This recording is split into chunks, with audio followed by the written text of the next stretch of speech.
What's up, everybody? Welcome aboard Insta of the Seas. I'm Sky, And I'm Gav.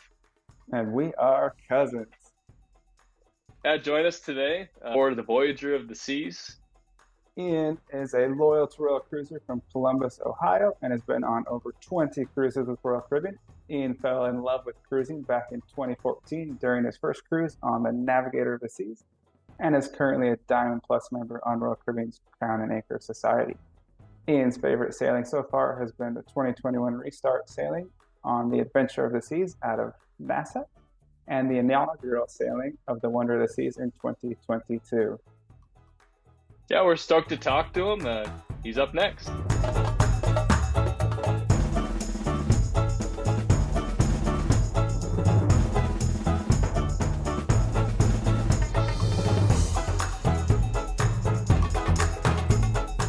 As we mentioned, we're here with Ian. Thanks for joining us, Ian. What's going on, man? How's it going, guys? Doing good. Doing great. Awesome. Yeah. Living the dream. How's your day going? Pretty good. Pretty good. We finally got some nice weather up here in Ohio. It's done nothing but rain for the last couple weeks solid, so it's kind of nice to see the sun for a change. Before we get started with you, just want to give everybody a shout out. Follow us for more videos and everything at Insta of the Seas. And as well, Ian, you can follow him on Instagram, and that's Ian's day off, yeah. Ian's Day Off. Cool. Yeah, so let's dive right into it. So, Ian, you went on Voyager of the Seas out of Boston, correct? I did, yeah. It was a northeast sailing, visited a couple of ports in Maine and a couple of ports in Canada. It was actually pretty neat because most of what I do are warm weather sailings, Caribbean, Bahamas, etc. And this was something that was going to be kind of unusual. It was September of last year, so it was a little bit of a cooler weather type of sailing, and the ocean was rough. We definitely got some interesting weather, and the pool deck and everything, and pools were sloshing around, but it was really something unique, definitely different than what I'm used to. Let's start from the beginning. Did you fly, drive over to Boston from Ohio? I did fly, and actually, for this one, I kind of broke one of my own biggest rules, and I did fly in on embarkation day. Something that yeah, I cringe even thinking about it, but just the way that the schedule lined up, that's kind of just what I had to do. And fortunately, flying into Boston was really super easy. I was able to get a direct flight. I did go from Cleveland, so I had to do a little bit of a drive to get to the originating airport, but getting into Boston was super, super easy. The cruise port is maybe a 15-minute Uber ride from the airport. So I was there at no time flat. Fortunately, since I did have the direct flight, I didn't have to worry about a layover or anything like that. But getting over to, I believe it's called Black Falcon, it's a smaller cruise port. It's a little bit older. The building has a lot of character, and they do get you through security really, really super quick. Since it is smaller and older, smaller, older port, we did have to wait a little bit to get on the ship, but it was all around a pretty quick process. We always have to ask, what'd you do when you first boarded the ship? Well, it used to be that before COVID, we had the dreaded muster drill that we'd have everybody assembled for 20 minutes, half hour in the blazing heat and everything on the promenade levels or whatever. Yeah. And, if one good thing came out of it, it is definitely the e-muster. So you jump on the ship, you go to your muster station. They make sure that you have watched the video and can put on a life jacket, essentially. And then after that, they scan your set sail pass and away you go. So you're done with it. You don't have to worry about going down and doing the whole guest assembly or anything like that like you used to. So once that was done, that's always step number one. Get that out of the way first. It was just kind of exploring the ship. They had recently amped the Voyager of the Seas, the refit program that they were doing before COVID. With Voyager, it didn't really feel like they did a whole lot to it. other than painting it blue. But Okay. there were definitely some areas where they had kind of freshened it up because it just needed a little bit of TLC. And even though they didn't really add anything super exciting or new like they did with the Navigator or Freedom or Oasis even, they really did at least give a lot of attention to making it look and feel like it was brand new again. So really, really did a good job with that. So I just kind of explored the ship for a little bit, waited for the Windjammer crowds to die down, and eventually went and got some food. So yeah, that's boarding day in a nutshell. That's awesome. What type of stateroom did you have? I did a interior. Didn't do a balcony for this one just because this one was really kind of about the destinations, not so much the ship. So really any time that I was in my stateroom, it was to shower and sleep. It wasn't going to be I'm going to sit on my balcony and hang out or anything like that, which considering the weather that we had for the first half of the sailing, I want to say, wouldn't have gotten a whole lot of use out of it anyway. So interior, I don't mind them. They are great for a mid-afternoon nap just because you have no light coming in. So yeah, that's great. And so, yeah, you said the destinations. What was your itinerary like? Where did you go? Yeah, so when we left Boston, the first stop that we had was Bar Harbor, which was pretty cool. It's a tendered port and very small little area. The tender craft, the island did have some, but we actually Voyager was using its lifeboats for tender craft as well. So that was my first experience and hopefully really only one in an actual cruise ship lifeboat. But that was a new one for the bucket list, I guess. But sure. Yeah, just kind of went into town, wandered around a little bit, toured on my own, and it was starting to look a little ugly outside weather-wise, so I ended up going back to the ship. But of course, as soon as I set foot right back on board, the sun came out. It was beautiful, so whatever. But neat little place. Yeah, didn't really have an opportunity to do any excursions in that port, though. Where did you go after that? So next stop was Halifax, and that one was super cool. Just from the moment that the ship had docked, it was super foggy, almost kind of creepy looking. But Halifax is a big port, very built up, very developed. It's basically just a city. Plenty there to do. I did have an excursion for that one. I ended up going to Peggy's Cove, which is, I want to say, about an hour away from the port itself. But there's a cool lighthouse up there. There's one tiny little restaurant where you can get fresh seafood and stuff. So did make it up there for that. And that is something that if you ever go to Halifax, you've got to do it. It is so incredibly cool. Just do not miss that stop. Super cool excursion. Oh, that sounds awesome. Did you book that on your own or through Royal Caribbean?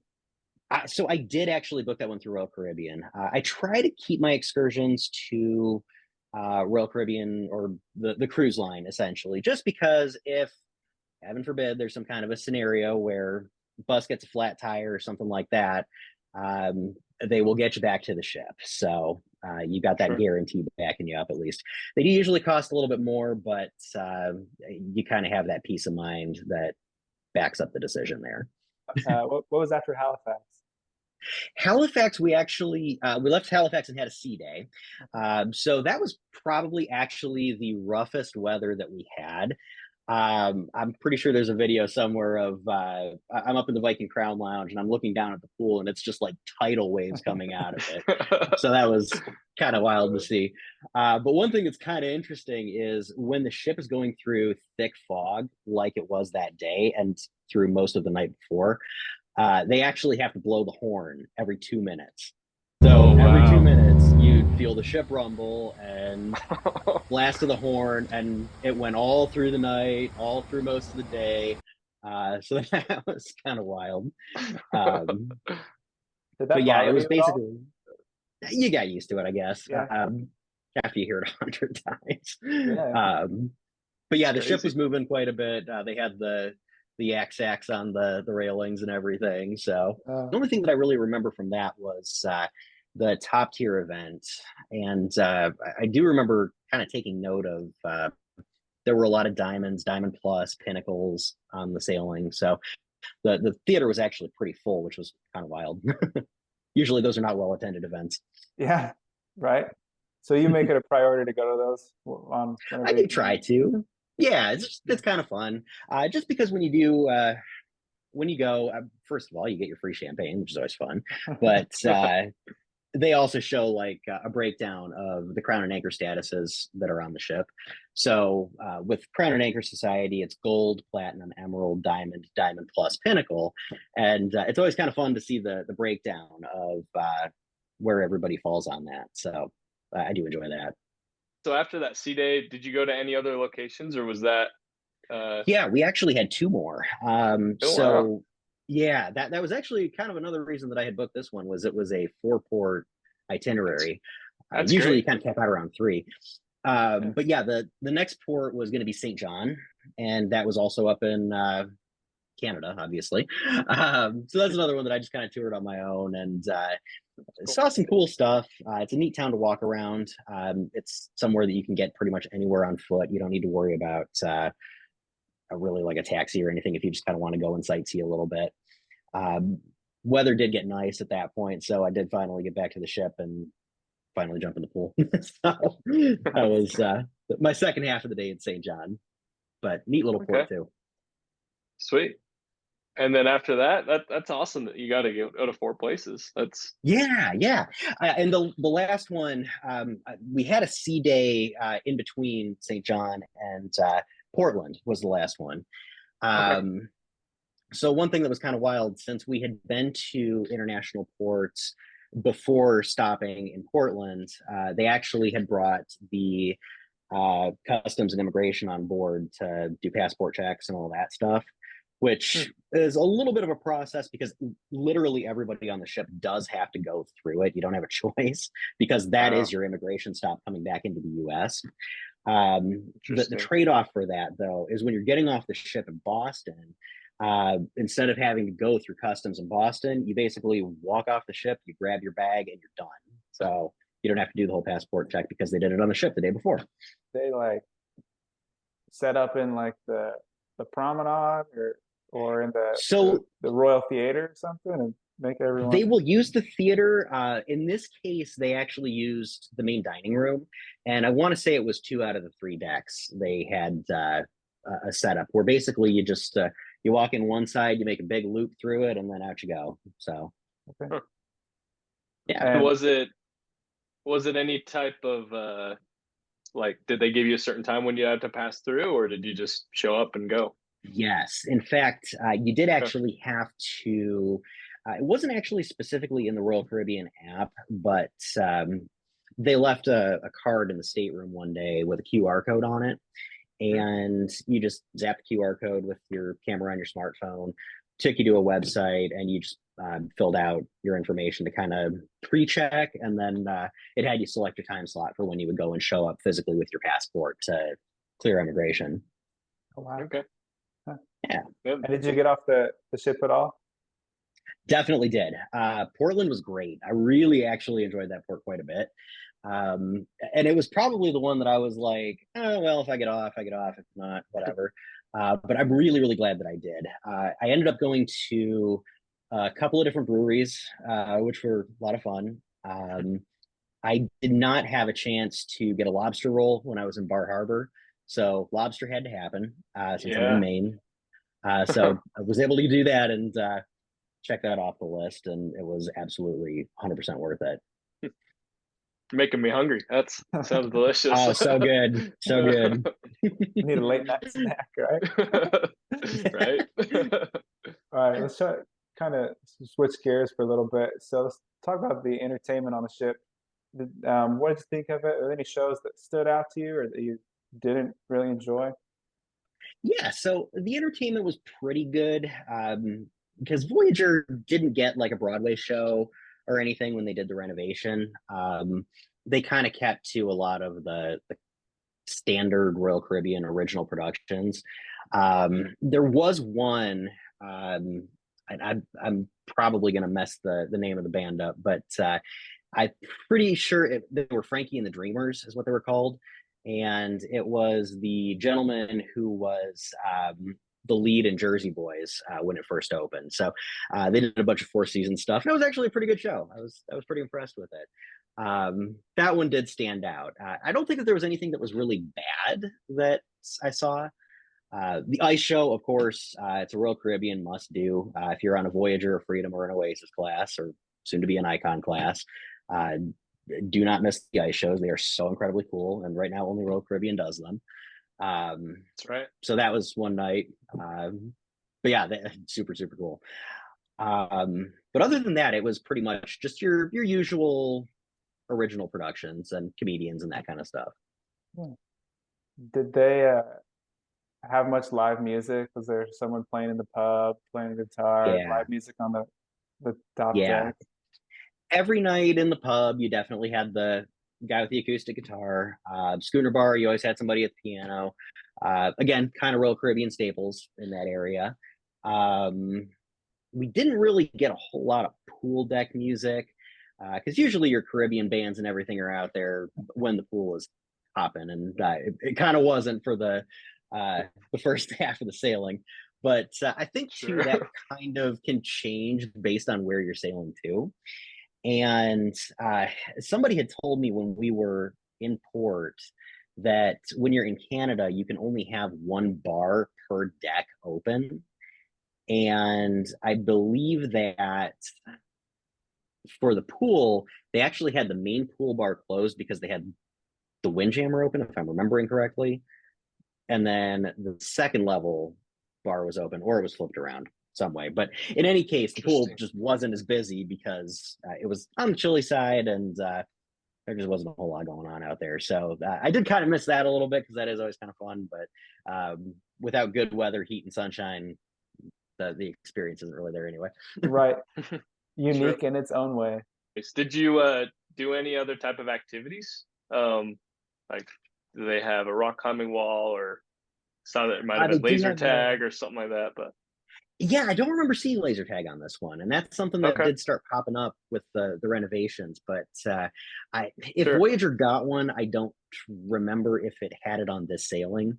They did add the water slides. The rock climbing wall was there. The flow rider was there. But the water slides were the main thing that they had added. I didn't really get around to doing a whole lot of the outdoor activities, but it kind of ended up. I would probably compare it to like Adventure or Mariner. Very similar. They're the same class, but like very similar layout. All right, let's switch gears one more time to dining.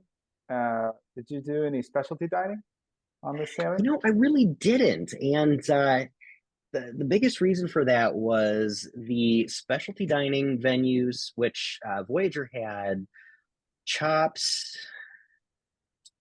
Giovanni's Table, and Izumi, I believe.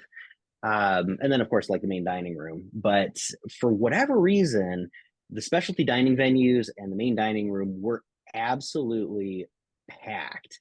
I can remember the first night I was sitting in the tavern, which is one of the unique locations on Voyager. I know it's like a champagne bar on some of the other ships. But the line for the main dining room was actually behind the tavern, like going toward the casino.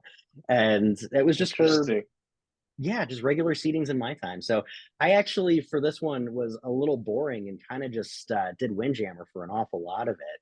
But in my opinion, ever since the restart, the Windjammer has gotten really good. So I wasn't at all disappointed. So you said you didn't do much with the main dining room, but did you go a couple times, or? I did, but actually what I did for that one was I went for lunch on sea days. Just because then at that point it kind of flips and the Windjammer's super busy, and a lot of people don't realize that the main dining room is open. So yeah, that was kind of my only experience with the main dining room on that particular sailing, but worked out well, and the food was good. No complaints. It was still a pretty quick service since it was lunch. What was your favorite food? Can you remember? Oh, avocado toast in the mornings, always. Last question about food. The Voyager has like obviously the Sorrento's pizza, the Promenade Cafe. What complimentary food did you snack on here and there, if any? Yeah, and actually, with Voyager, they group Sorrento's and the Cafe Promenade together into one location. Um, so Freedom and its sisters are where they kind of started to break it up a little bit. The Cafe Promenade, the Windjammer, and I'm drawing a complete blank on other complimentary locations.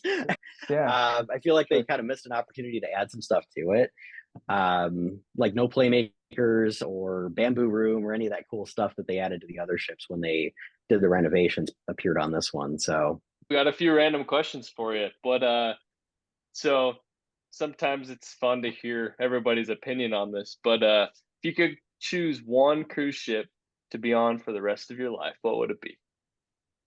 as of right now, I would probably have to say Wonder. That is definitely my favorite. Yeah, awesome. I like a lot of them, but that's probably my favorite. Why would it be Wonder? In if you summed it up real quick. Yeah, so just because there's right now it has everything, and I'm sure that at some point when they get Icon in the water, that's going to change quite a bit, and Wonder is going to feel small. But sure, between all of your specialty dining options, your complimentary options, the traffic flow on an Oasis class ship, in my opinion, is really good. With Wonder, they finally fixed the Windjammer. It was way too small on the other Oasis class ships. They made it huge on Wonder. So they just kind of, it seems like they really just did everything right with that ship. So I would absolutely say that that's the one that I would pick. What's the next cruise that you have booked and when? Yeah, so the next one actually is going to be Wonder. That is going to be Memorial Day weekend. So it's coming up here in 2.5 or so ish weeks, and I can't wait. Yeah, last time I saw it was the inaugural, and I can't wait to get back on it and see how it's fared over the last year. So, for our listeners though, can you give them any tips on sailing on Voyager of the Seas? If like, yeah, any tip that you want to give them? So one thing that I would say, which is I guess more specific to this type of itinerary, which I do recommend doing this at some point because it is such a cool trip. Definitely try to get up there. But if you do decide that you want to do one of these northern up to Canada type of sailings, make sure that you do not wait to book your excursions. They book up so incredibly quick. And there's so many cool things to see and do. And if you wait, you're going to miss it. Well, Ian, it's been a pleasure to have you on. We for sure look forward and hope to have you on again sometime soon. Thank you so much for having me. I really appreciate it. This was a lot of fun, and I'd love to join you again. Awesome. Thank you. Yeah, don't forget to subscribe to the channel and follow Ian as well on Ian's day off.